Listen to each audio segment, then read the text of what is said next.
घरोघरी मातीच्या चुली या मालिकेच्या 25व्या भागाची सुरुवात होते ऐश्वर्या आणि जानकीपासून. तिथे दोघींचे कडाकाचे भांडणं सुरू असतात आणि ऐश्वर्या डायरेक्टच जानकीला म्हणते की तुझ्या आईचा खुनाचा आरोप तुझ्यावर आहे आणि तू हे लहान लहान लढा काय जिंकतेस. आता कोर्टाची तारीख आल्यानंतर तुला कळेल. एकदा तू जेलमध्ये गेली की तिथे तुझ्या आईचा नावाचा जप करत बस. असं ऐश्वर्या म्हटल्यानंतर मात्र जानकी भयंकर चिडते आणि तिला एक कानाखाली मारणार. तेवढ्याच सुमित्रा आणि नाना तिथे येतात. सुमित्रा आई मात्र जानकीला म्हणते तुला कळत नाही का ऐश्वर्या प्रेग्नेंट आहे त्याच्यावर तू हात उचलते.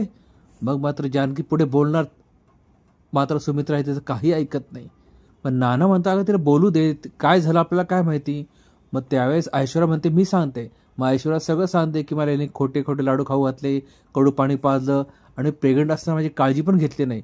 मग आई पुन्हा चिडते आणि आई जानकीला म्हणते तुम्हाला कळत नाही का प्रेग्नेंट बाईशी कसं वागायचं ते. मात्र जानकी म्हणते ती प्रेग्नेंट नाही, ती खोटं बोलते. मात्र सुमित्रा आई काही ऐकत नाही आणि जानकीला त्याच्या रूममध्ये जायला सांगते.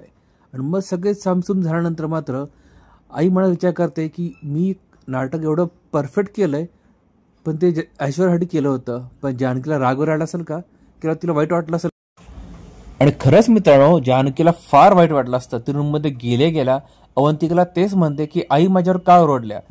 मात्र अवंतिका तिची समजूत काढते. ती म्हणते वहिनी आई पण आपल्याच साईडनी आहेत आणि कदाचित त्या पण नाटक करत असतील.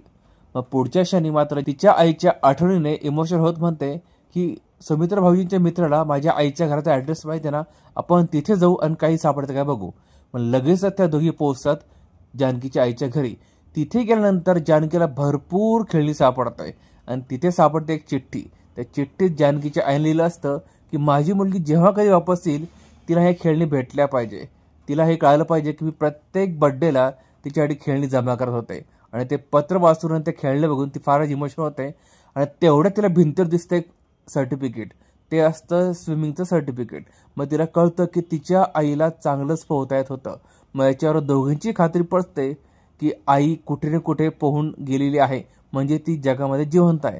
पण ते कुठे आहे हे त्यांना शोधायचं आहे. आणि दुसरीकडे मात्र आपल्याला दिसतं की ऋषिकेश, सौमित्र आणि सनाला भेटायला पोलीस इन्स्पेक्टर आले असतात. तेही त्यांना तेच सांगतात की जानकी वहिनीच्या आईची बॉडी आम्हाला कुठेही सापडणार नाही. याच्यावर एक गोष्ट सिद्ध होते की हे अटेम्प्ट टू मर्डर तर नक्कीच नाहीये. मग ऋषिकेशला जरा बरं वाटतं. मग पोलीस इन्स्पेक्टर त्यांना पुढे विचारतात तुमचा प्लॅन किंवा तुमचं नाटक कसं चाललंय. मग सारं म्हणतो नाटक खूपच छान चाललंय, लवकरच ऐश्वर्या सगळे गुन्हे कबूल करेल. मग पोलीस पण म्हणतात लवकरात लवकर ते करा कारण कोर्टाची तारीख लवकरच येते. आणि पुढच्या सीनमध्ये आपल्याला दिसतं की ऐश्वर्याला कोणीतरी एक फोन करतोय. कोणीतरी एक अनोळखी माणूस फोन करतो आणि प्रॉपर्टीचं काय झालं, मला विकायची वगैरे आहे ना, ते डील कधी करायचं असं विचारतो. मग ती म्हणते मी तुम्हाला माझ्या प्रॉपर्टीचं एवढं इंटरेस्ट का आणि मी तुम्हाला प्रॉपर्टी का विकू. तो म्हणतो मग तुला मला माहिती आहे की तुला फक्त पैशामध्ये इंटरेस्ट आहे आणि तू मलाच प्रॉपर्टी विकशील. मग ती अजून खोला जर विचारते पण तुमचं नाव गाव काय ते सांगा. मात्र तो माणूस फोन कट करतो. मग ती विचार काढला ते हा माणूस कोण आहे. मग तिच्या लक्षात येतं की हा माणूस कदाचित ऋषिकेश असू शकतो. पण पुढच्या क्षणी तिच्या हेही लक्षात येतं की ऋषिकेशचा आता उघडगोड धमकी देतो आपल्याला, म्हणजे हा माणूस तर ऋषिकेश नसा एवढी खात्री आहे. ठीक आहे ती म्हणते जाऊ दे आपल्याला काय त्याची घेणे देणं, प्रॉपर्टी विकून मोकळं होऊन जाऊ. इकडे ऋषिकेश जानकीला शोधत घरी येतो आणि त्याच वेळेस जानकी पण घरी येते आणि दोघे फार खुश असतात. ऋषिकेश तिला सांगतो की तुझ्या आईची बॉडी पोलिसांना कुठेच सापडली नाही आणि जानकी पण त्याला ते सर्टिफिकेटचा फोटो दाखवते, ते स्विमिंग सर्टिफिकेटचा. मग दोघांना खात्री पडते की आई कुठेतरी आहे. मग दोघे गणपती बाप्पाशी बसतात आणि जानकी देवाला कौल मागते की माझी आई कुठे आहे किंवा जिवंत आहे की नाही ते कौल आम्हाला दे.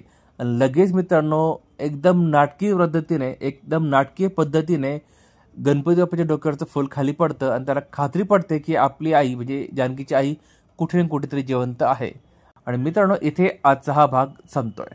म्हणजे आजच्या भागात आपण बघितलं की जानकीला एवढं तर कळालं की तिची आई एकदम चांगली स्विमर होती किंवा पोहणारी होती, म्हणजे कुठे ना कुठे नक्की ती आहे, पण कुठे आहे हे त्यांना शोधायचं आहे. बघूया पुढच्या भागात काय होतं ते. पण पुढचा भाग जाणून घेण्यासाठी चॅनल सबस्क्राईब करून बेल आयकॉन जरूर प्रेस करा. तुम्हाला आजचा भाग आवडला असेल तर लाईक आणि शेअर करा. आणि तुम्हाला काय वाटतं तिच्या आईला नक्की भेटेल की नाही भेटेल कमेंटद्वारे जरूर कळवा. भेटूया पुढच्या भागात, तोपर्यंत काळजी घ्या.